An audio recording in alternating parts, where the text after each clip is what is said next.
Ipinakilala nga ng SBP ang mga Pinoy referees na gagamitin ng FIBA upang maging official referees sa paparating na FIBA World Cup. Kaya naman malaki din ang tsansa ng mga Pinoy referees na ito ang maging mismong referee sa magiging laban ng Gilas Pilipinas, partikular na sa Italy, Dominican Republic at gayon na rin sa Angola.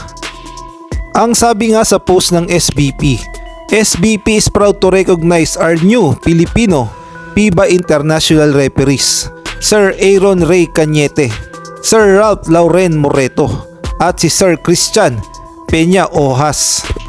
Kung kayo naman ang tatanungin, maging advantage kaya ng Gilas Pilipinas na mayroon ng mga Pinoy referee na gagamitin upang maging referee sa FIBA World Cup? Maaari kayong mag-comment sa baba.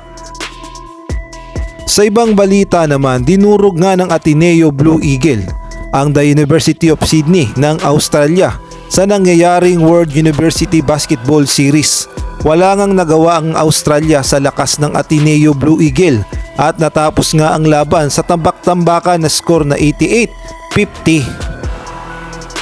At eto nga yung buong naging highlights ng laro ng Ateneo Blue Eagle kontra nga dito sa University of Sydney sa Australia.